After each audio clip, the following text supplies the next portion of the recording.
Hello everyone, today I'm going to be showing you how to make a small terrestrial tarantula enclosure pretty easily. So let's get started. The first thing you're going to need is obviously the enclosure. So I just got this one from Walmart. When you get an enclosure, you have to make sure that it locks and closes easily, so the tarantula cannot escape. So I brought my smaller Arizona blonde tarantula out to show you about the size the tarantula should be in comparison of the enclosure. So that looks about the right size for this one. It will be higher up, the tarantula will, because we'll be filling the substrate about halfway. But you don't want to give your tarantula not enough room, but you also don't want to give it too much space for a few reasons. One is that can stress the tarantula out a lot if it has too much space, and another is it won't be able to find food as easily. So the food will be on one side of the container, and the tarantula will be on the other side, and they'll never cross paths, and the tarantula could starve. So that is not a good thing. You need to have the enclosure a good size, but not too large. You are also going to need ventilation holes in the two longer sides of the enclosure, or if your enclosure is a square, just two parallel sides. I went ahead and did this with a Dremel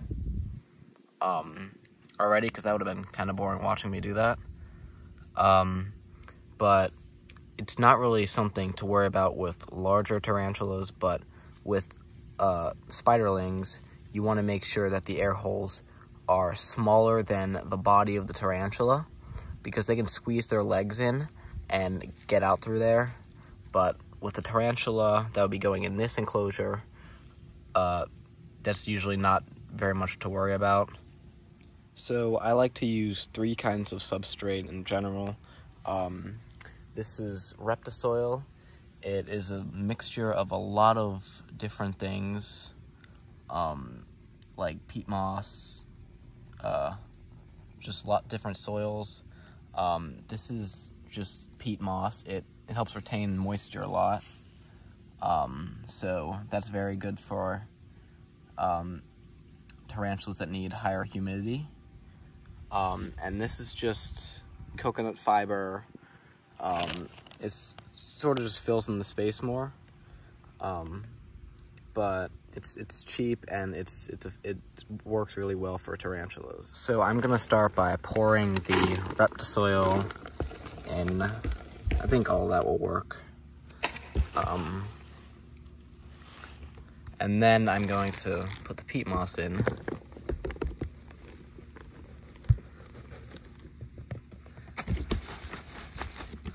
So I want to fill it up about halfway. So the rest of that I will do with coconut fiber.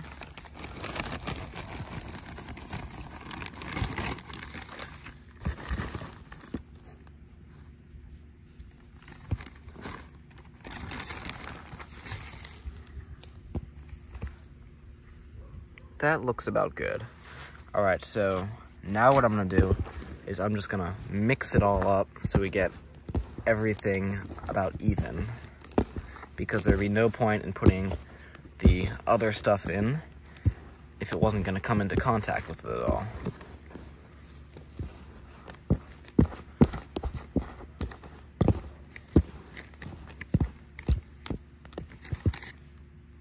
That looks pretty nice. Now you're going to want to pat it down, because tarantulas do not like loose substrate. It's hard for them to walk on, and they just don't like it. All right, now it's time to add a hide. I'm just using a clay pot, because they're cheap, they're easy to get places, and they work really well. So I'm just gonna bury it over in the corner this way a little bit, cover it in some substrate, just like that. So it has a nice little hide in there that it can dig out a little more and fill some dirt over here, so it's not as much light gets in, and that'll make it more comfortable. You can also throw in some fake plants for decoration. These, you don't need these, but I just think it makes the enclosure look better.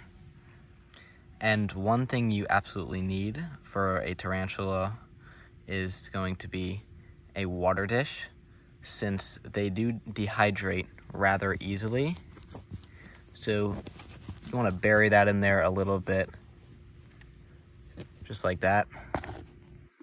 And now a lot of people, a lot of pet stores and more inexperienced people will say to put a sponge in the water dish so the tarantula does not drown. This doesn't make any sense because the tarantula can't drink from the sponge. They need just the water, like that, just in the bowl.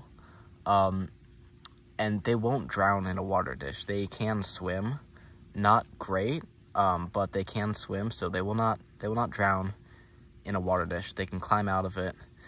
Tarantulas wouldn't be around anymore. They wouldn't have survived for millions of years if they were just gonna go and drown in a puddle.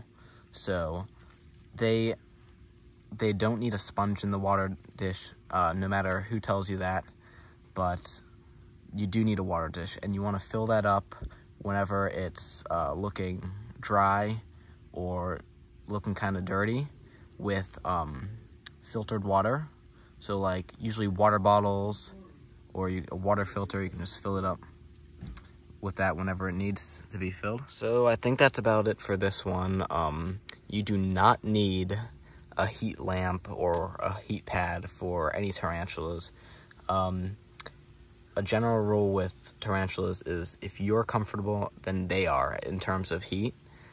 Some do need higher humidity, which is why we put the peat moss in.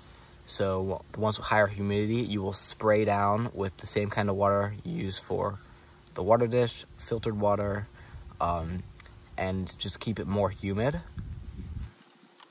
But not all tarantulas need it wet. So, actually, no tarantulas like it damp or dripping. They just like it have a little bit moist. But some like it drier. Just like this, just spray that down a tiny bit, and you'll be golden. It'll be good to go. But this is just a normal, easy enclosure that you can make for your first tarantula, or really any tarantula. You don't need big, fancy, expensive enclosures. You can just do this if you want. That's what I do. It's easier, it's cheaper, and they're easier to take places than a large glass enclosure. Alright, I hope you guys enjoyed. Thank you so much for watching. If you enjoyed this video, please leave a like and subscribe. Check out my website at bugsrule.com and my Instagram at bugsrule88. Alright, have a great day.